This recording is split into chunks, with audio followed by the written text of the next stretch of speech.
Magandang gabi po sa lahat, magandang umaga, hapon, anumang oras kayo datnan ng ating ah, programa o ng ating gampanin ngayong gabi. Ito po ay pag-aaral ng doktrina o aral ng Panginoong Hesus. Yung salitang doktrina po, iyon ay Kastila at sa Tagalog ay aral. Ang sabi sa Biblia, doon sa unang Timoteo, Kapitulo 6, versikulo 3, ganito po ang nakasulat doon. Ang sinumang nagtuturo ng mga hidwang doktrina at hindi sumasang-ayon sa turo ng ating Panginoong Meron Hesukristo. pong nagtuturo, hidwang doktrina. Yung hidwa, ang ibig sabihin, lisya, mali. Hindi sumasang-ayon sa turo ng ating Panginoong Hesukristo. So, ang atin pong tutuklasin, yung doktrina at turo ng ating Panginoong Hesukristo.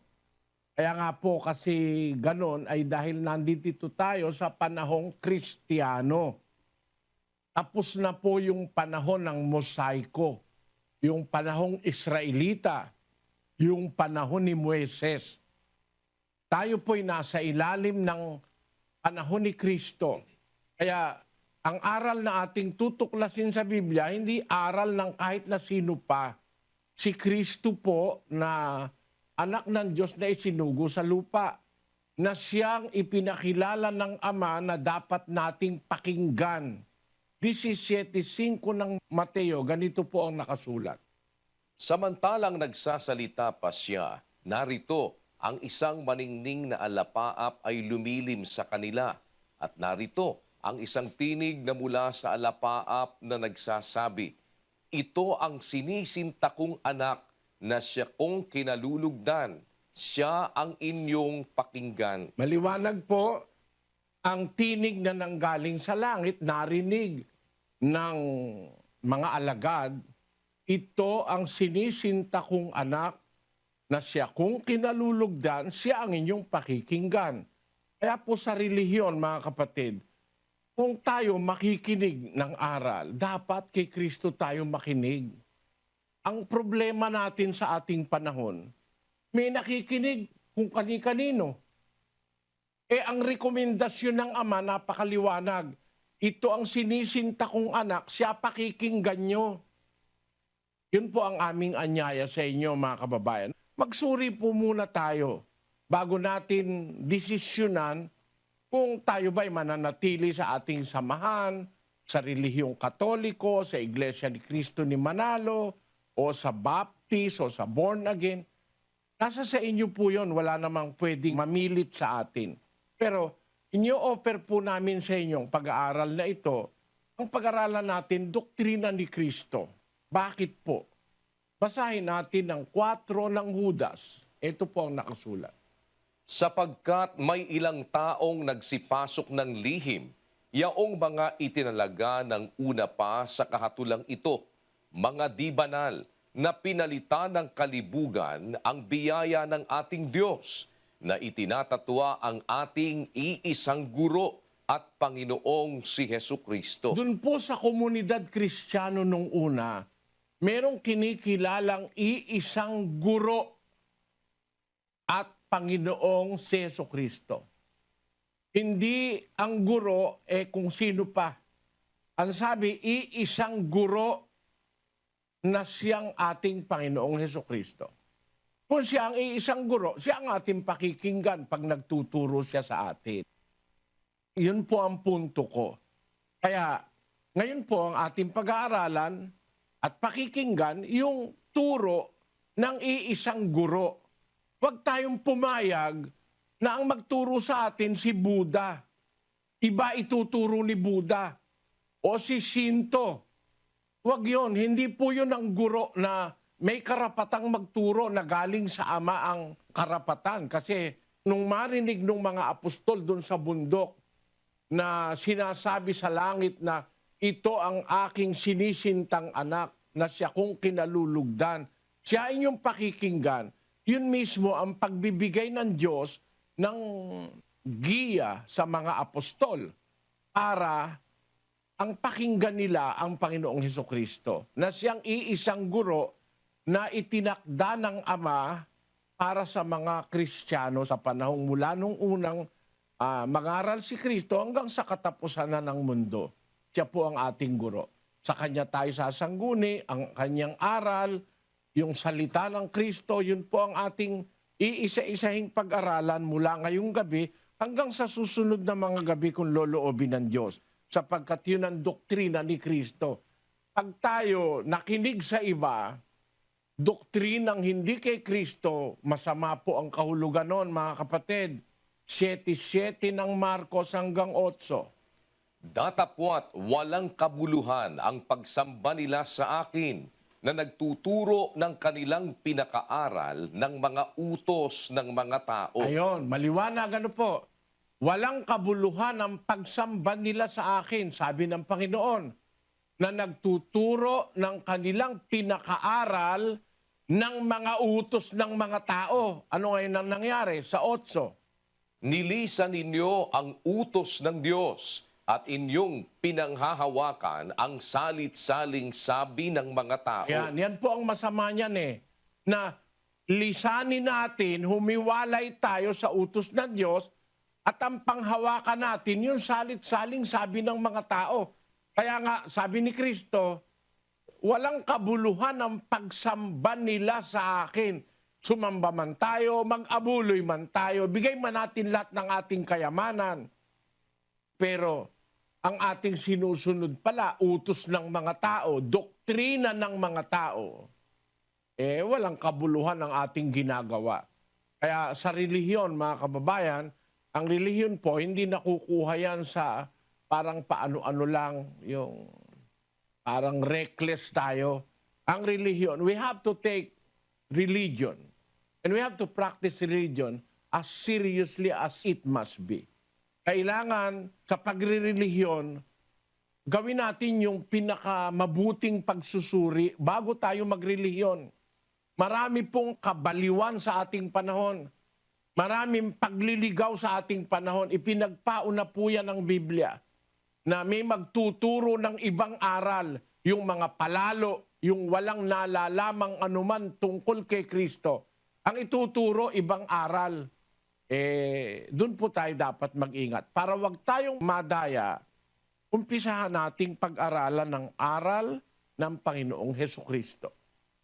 Doon po sa Mateo 28:19, bago po pumanhik sa langit ang Kristo, nagbilin siya doon sa 11 apostol. Matatandaan nyo, 12 po ang apostol. Nagtalo si Judas, nagtraidor. Nung makilala niya yung kanyang kasama ang ginawa, nagpatiwakal si Judas. Nagpatihulog si Judas na patiwarik. Sumabog ang kanyang tiyan ayon dun sa aklat ng gawa. 11 sa mga apostol ang natira. Doon sa 11, sinabi ni Kristo, bago po siya umakyat sa langit, ang ganito. Basahin po natin ang 28 ng Mateo 19.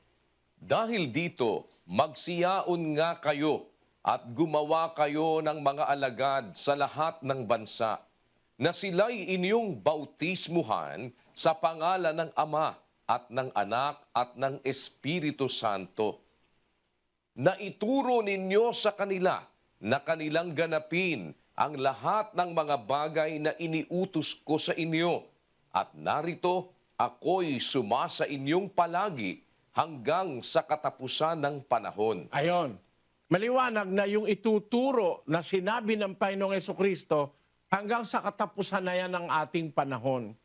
Ang sabi niya sa 11 apostol, magsiyaon kayo, gumawa kayo ng mga alagad sa lahat ng bansa, na sila'y inyong bautismuhan sa pangalan ng Ama, ng Anak, at ng Espiritu Santo. Pagkatapos, na ituro ninyo sa kanila na kanilang ganapin ang lahat ng mga bagay na iniutos ko sa inyo. Hindi naman pala tayo dapat maligaw, mga kababayan. Bago umakyat sa langit ang Panginoong Hesus, iniwan niya ang bilin sa mga apostol na gumawa ng alagad sa mga bansa. Anong gagawin para makagawa ng alagad? Babautismuhan sa pangalan ng Ama, ng Anak at ng Espiritu Santo. Pagkatapos, ituro ninyo sa kanila na kanilang ganapin lahat ng mga bagay na iniutos ko sa inyo. At narito ako'y sumasa inyong palagi hanggang sa katapusan ng panahon. Dito po tayo ngayon susunod. Gagawa tayo ng alagad. Paano gagawa ng alagad? Babautismuhan, tapos ituturo ang lahat ng mga utos ni Kristo. Yung aral ng Panginoong Hesukristo. Unang-unang aral niya, bautismo. At tandaan niyo mga kapatid, bautismuhan ninyo sila. Yun po ang unang aral na dapat isagawa. Kung mag-iisip kayo, lalo na yung mga Sabadista, sabi nung Sabadista, ilan ang utos ng Diyos? 10. Mali po yun eh. Bakit? Kasi nagbabautismo sila eh. Wala naman sa 10 utos yung bautismo. So isang usapan po yun mga kapatid. Kasi sa 10 utos walang bautismo. Kay Kristo may bautismo. Tapos ng bautismo, ituturo ang lahat ng aral niya. At sabi niya, ako'y sumasa inyo hanggang sa katapusan ng panahon. Until the end of the age. Ang sabi niya dun sa English. Kaya, ang ituturo, yung aral ni Kristo. Pabautismuhan, tapos tuturuan ang aral ni Kristo. Na tuparin yung aral ni Kristo. Kung tayo nasa party ng pag-aaral, pagsusuri, hindi namin kayo babautismuhan agad. Kundi, susuriin muna natin yung aral. Pag nasuri nyo na ang aral, mga kapatid, nakita nyo yung tama, yun ang una nating itutuparin, magbautismo. Pero, susuri muna tayo ng aral ni Kristo. Alamin natin muna kung yung aral na ating itinataguyod sa Iglesia ng Diyos o sa Church of God International, ayun nga yung aral ni Kristo. At ang garantiya ko sa inyo, magdala kayo ng pangsulat, papel, lapis, o kaya tandaan ninyo na kung meron kaming ituturo sa inyo hindi aral ni Kristo, huwag niyong tatanggapin. Ang tanggapin niyo lang yung aral ni Kristo. At yung aral ni Kristo, nakasulat po sa Biblia yon. Pag hindi nakasulat sa Biblia, huwag niyong tatanggapin. Kasi yung aral ni Kristo, yung utos niya, lahat yon nakasulat sa Biblia. Hindi po pwedeng walang nakasulat, tatanggapin natin. 14:37 ng unang Korinto, pakinggan nyo. Kung iniisip ni man na siya'y propeta o ayon sa Espiritu, ay kilalanin niya ang mga bagay na sa inyo'y isinusulat ko na pawang utos ng Panginoon. Ayun ang sabi ng mga apostol. Ang lahat ng sa inyo'y isinusulat ko, sabi ni Pablo, pawang utos ng Panginoon. Kaya yung lahat ng utos ng Panginoong Hesus, makikita natin isinulat ng mga apostol. Pagka hindi isinulat, hindi utos yun. Kasi sabi niya, liwanag ang mga bagay na sa inyo isinusulat ko, pawang utos ng Panginoon. Yung salitang pawang sa Tagalog, ang ibig sabihin nun, lahat, bawat isa na itinusulat ko, pawang utos ng Panginoon. Pagka kayo tuturuan, wala sa nakasulat, magduda na kayo agad mga kababayan. Pag wala sa nakasulat, halimbawa, bibigyan ko po kayo ng halimbawa, hindi nakasulat na ang bagong Jerusalem sa Davao. Wala yun. Hindi nakasulat na ang Diyos, yung kanyang trono, aalisin niya sa langit, dadalhin niya sa Davao. Yung trono ng Diyos, hindi po aalisin ng Diyos yung kahit kailan sa langit. Permanente ang Diyos Hindi naman siya squatter para maglipat-lipat siya ng kanyang trono, ng kanyang domain. Hindi po ito, mga kababayan, hindi po ito pang-aatake, Para lang ipakita ko sa inyo, may mga aral wala sa Biblia, hindi tinuturo ng Biblia.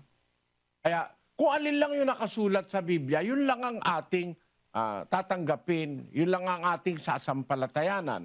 Gaya ng sinabi ng Panginoong Hesus sa mga apostol. Ituro niya sa kanila ang lahat ng bagay na aking iniutos sa inyo at narito ako'y sumasa inyong palagi hanggang sa katapusan ng panahon. Ngayon, umpisahan natin. Ang unang aral niya, bautismo, mga kapatid. Anong katunayang ang unang aral ni Kristo sa isang dating hindi mananampalataya?